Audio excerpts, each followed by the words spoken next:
সবচাইতে নিকৃষ্ট মানুষ কারা? রাসূল সাল্লাল্লাহু আলাইহি ওয়াসাল্লাম বলেন, মান যালা উমরুহু ওয়া সাআ আমালুহু, যে দীর্ঘ হায়াত পেল, দুনিয়ায় সময় পেল, সুস্থতা পেল, হায়াত পেল, কিন্তু সে তার ওই হায়াতে ভালো আমল করে নাই, খারাপ আমলের দ্বারা তার হায়াতকে সে অতিবাহিত করলো। নবীজি সাল্লাল্লাহু আলাইহি ওয়াসাল্লাম বলেন, ওই মানুষগুলাই হলো মন্দ মানুষ। একটু নিজেদের চিন্তার বিষয় যে রাসূলুল্লাহ সাল্লাল্লাহু আলাইহি ওয়াসাল্লাম স্পষ্টভাবে জানায় দিলেন, সহিহ হাদিস, কোনো সন্দেহ নাই যে আল্লাহর নবী বলতেছেন, উত্তম মানুষ হলো তারা যারা তাদের দীর্ঘ হায়াতকে সুন্দর আমল দ্বারা সুসজ্জিত করেছে। নিকৃষ্ট মানুষ হলো তারা, নবীজি বলেন, যারা দীর্ঘ হায়াত পেল কিন্তু খারাপ কাজের দ্বারা সময়টাকে অতিবাহিত করলো। সমাজের মানুষ আমাকে ভালো বলুক আর আমার প্রশংসা করুক, আমাকে যা কিছুই বলুক না কেন, প্রত্যেকটা মানুষ তার নিজের খবর জানে, ঘরের মালিক তার নিজের খবর জানে যে আসলে মানুষ যতই ভালো বলুক না কেন, ব্যক্তিগতভাবে আমার কর্ম কেমন, আমার আমল কেমন, প্রত্যেকটা খবর আমার কাছে আছে। আমরা মনে করি মানুষ যদি আমাকে ভালো বলে, আমি মনে হয় খুব ভালো হয়ে গেলাম।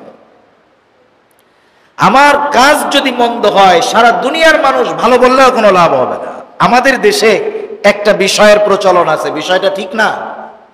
অনেক সময় এটা লজ্জার খাতিরেও মানুষ বলে। জানাজায় যখন দাঁড়ায়, দেখবেন মাইকে একজন ঘোষণা দেয়, এই লোকটা কেমন ছিল, বলে না এরকম?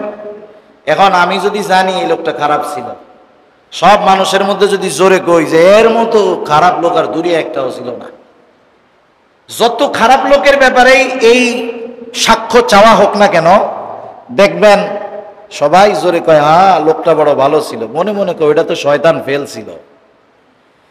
আমরা যদি মনে করি বক্তব্য যিনি দিলেন উনি যদি মনে করে যে সবাই ভালো কইছে, আল্লাহ ওরে মাফ করে দিব, এত সহজ? সেজন্য আমাকে আমার ভালাইয়ের হিসাব আল্লাহ তাআলার কাছে দিতে হবে। এজন্য লোক কি বললো সেটা দেখার বিষয় নয়। লোক আমাকে মন্দ বলতে পারে, আমি ভালো কাজ করি, লোক আমারে খারাপ বলতে পারে, কিন্তু আল্লাহ তাআলার কাছে আমি ভালো, নবীজি বলছেন সে ভালো। সেজন্য অনেক ক্ষেত্রে কিছু ভালো কাজ করতে গিয়ে কিছু মানুষের কথার আঘাত সহ্য করতে হয়, এটা স্বাভাবিক বিষয়। এর জন্য ভালো কাজ থেকে পিছপা হওয়া যাবে না। আর মানুষ যতই ভালো বলুক, আসলে আমি ভালো হতে পারবো না যতক্ষণ না আমার আমলগুলো ভালো হবে। এজন্য আমরা আমাদের প্রত্যেকের আত্ম উন্নয়নের চেষ্টা করব। আমাদের আত্ম উপলব্ধি এবং আত্ম উন্নয়ন, আত্মশুদ্ধি, এগুলার খুব অভাব আছে। আমরা আরেকজনকে বিশুদ্ধ করতে খুব লাফাইতে পারি, আরেকজনকে আমি পরিবর্তন করার জন্য খুব লাফাইতে পারি। আমাদের গ্রামের ভাষায় বলে জাজর আছে, জাজর মুড়ি বাজে, মাটির একটা পাত্র, পেছনে অনেকগুলা ছিদ্র, সূচের পিছনে একটা ছিদ্র আছে। জাজর যদি সুচরে বলে, আর তোর সৌন্দর্য তোর পেছনের এই ছিদ্রর জন্য নষ্ট হয়ে গেছে, এ কথাটা কেমন হইল বলেন? যে হাজার হাজার ছিদ্র নিয়ে সুচরে বলতেছে তোরও একটা ছিদ্র আছে। আমাদের অবস্থা হলো এরকম, আমরা নিজেরা অন্যের দোষ দেখতে দেখতে অবস্থা এমন হয়ে গেছে, নিজের দোষ ত্রুটি কিছুই দেখি না, আমাদের নিজের কাছে নিজেরা আল্লাহর ওলি মনে হয় আমাদের। এ বিষয়গুলো নিজেদের পরিবর্তনের দরকার। এটা কেন নাই? কারণ আমাদের মধ্যে বিনয় নাই, আমাদের মধ্যে তাকাব্বুরি, অহংকারী ভরা। শয়তান চায় আমাদের মধ্যে অহংকার ঢুকায় দিতে। এজন্য যে কোনো বিষয়ে আমি যদি একটু জ্ঞান অর্জন করতে পারি, বুঝতে পারি, আমি নিজেকে অনেক বড় মনে করি। কোনো বিষয়ের দিক দিয়ে নিজেকে বড় করার সুযোগ নাই, সম্পদের দিক দিয়ে কোনো সুযোগ নাই। একটু চিন্তা করেন তো, কারুনের কত সম্পদ ছিল, কিন্তু তার অহংকার তাকে ধূলিসাৎ করে দিয়েছে। জ্ঞানের দিক দিয়ে দেখেন, ইবলিসের জ্ঞান কম ছিল না, অহংকার করার কারণে সব শেষ। ক্ষমতার দিক দিয়ে দেখেন, দুনিয়ার অনেক নজির এরকম আছে, বেশি দূরে যাওয়া লাগবে না, অতীত নিকটেই দেখেন অনেক পাওয়ারফুল মানুষ, অহংকার, ক্ষমতা, তাকাব্বুরি, প্রভাব প্রতিপত্তি মুহূর্তের ভিতরে ধূলিসাৎ হয়ে গেছে। সারা দুনিয়া ব্যাপী বাদশাহী করেছে এমনও মানুষ অহংকারের কারণে শেষ হয়ে গেছে। বখতে নসর শেষ হয়ে গেছে, নমরুদ, হামান, ফেরাউন সব শেষ হয়ে গেছে। এদের নামটাও ঘৃণায় দুনিয়াতে কেউ রাখে না, এমন পরিস্থিতি তাদের হয়েছে। এজন্য পাওয়ার থাকলেই অহংকার করতে হয় না। যেই শাসক বিনয়ী হয়, পাওয়ার আছে, ক্ষমতা আছে, সাথে সাথে বিনয় আছে, তার সম্মান আল্লাহ তাআলা আরো বাড়ায় দেয়। বীর কাকে বলে একটা হাদিসের মধ্যে আসছে, ছোট বাচ্চারা নুরানিতে পড়ে। রাসূল সাল্লাল্লাহু আলাইহি ওয়াসাল্লাম বলেন, আসলে বীর কে? বীর হলো সে যে ক্রোধের সময়, রাগের সময় নিজেকে নিয়ন্ত্রণ করতে পারে, কন্ট্রোল করতে পারে, সে আসল বীর। কিন্তু আমাদের সমাজে বীর কে? যে কথার আগে ধুমধাম বক্সিং মাইরা আরেকজনের নাক মাক উড়াই দিতে পারে। এটা তো সন্ত্রাস, এটা তো উচ্ছৃঙ্খল। তা যাই হোক, সেজন্য কোনো বিষয়ে অহংকার করার সুযোগ আমাদের নাই। যদি আমরা অহংকার করি তাহলে এটা আমাদের জন্য পতন হবে। তা যাই হোক, এক কথার থেকে অনেক দূরে আমরা চলে যাচ্ছিলাম, যে রাসূল সাল্লাল্লাহু আলাইহি ওয়াসাল্লাম জানালেন, যার আমল সবচাইতে উত্তম সে হলো উত্তম মানুষ। দীর্ঘ হায়াত পেল, নেক আমল করলো, ভালো কাজ করলো, সে উত্তম মানুষ।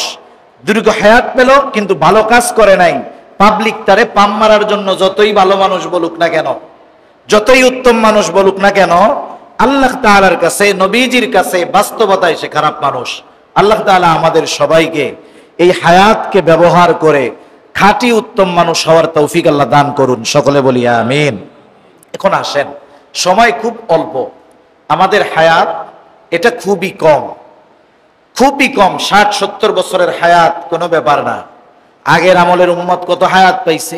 নূহ আলাইহিস সালাতু ওয়াস সালাম 950 বছর হায়াত পাইছেন, আর আমরা হায়াত স্বাভাবিক গড় প্রায় 70 সামথিং, কম বেশি হবে।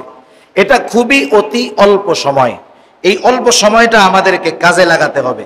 দুনিয়ার সময়টা কেমন? আল্লাহ তাআলা কোরআনুল কারীমের মধ্যে বলেন, কাআন্নাহুম ইয়াওমা ইয়ারাউনাহা লাম ইয়ালবাসু ইল্লা আশিয়াতান আও দুহাহা। আজকের এই হায়াতটা আমাদের কাছে অনেক মনে হয় 60-70 বছরের জিন্দেগি। দুনিয়ায় আমার অনেক কিছু প্রয়োজন, গাড়ি দরকার, বাড়ি দরকার, সমস্ত কিছু দরকার। আমাদের মনে হয় কেমন যেন আমরা দুনিয়া থেকে মরবই না। কিন্তু এই কিয়ামতের দিন যখন বাস্তবতা আমরা উপলব্ধি করতে পারবো, অনেক কিছু আমাদের সামনে দৃশ্যমান হয়ে যাবে, সেই দিনের অবস্থা কি হবে? আল্লাহ তাআলা সেই কথাই বলেন, কাআন্নাহুম ইয়াওমা ইয়ারাউনাহা লাম ইয়ালবাসু ইল্লা আশিয়াতান আও দুহাহা। যেই দিন তারা দেখতে পাবে, সেদিন তাদের কাছে মনে হবে কেমন যেন তারা দুনিয়াতে মাত্র এক সন্ধ্যা অথবা এক সকাল অতিবাহিত করেছে। কিয়ামতের বিষয়গুলো যখন দেখবে, জাহান্নাম যখন দেখবে, সবকিছু দেখার পরে বাস্তবতা উপলব্ধি হবে যে দুনিয়ায় আমরা কেমন যেন একটা সকাল অথবা একটা সন্ধ্যা অতিবাহিত করেছি, এমনটা মনে হবে। এ দুনিয়াটা আসলেও এরকম, সময় খুব অল্প। এই অল্প সময় আমাদেরকে কাজে লাগাতে হবে। অল্প সময়কে কাজে লাগায় আমাদের আখিরাতের পাথেয় সংগ্রহ করতে হবে। এক হাদিসের মধ্যে আসছে, রাসূল আকরাম সাল্লাল্লাহু আলাইহি ওয়াসাল্লাম বলেন, প্রকৃতপক্ষে চালাক জ্ঞানী হলো ওই মানুষ যে দুনিয়ার অল্প সময়কে কাজে লাগিয়ে আখিরাতের মালিক হয়ে যায়, আখিরাতের চিরস্থায়ী শান্তির ব্যবস্থা সে করে নেয়।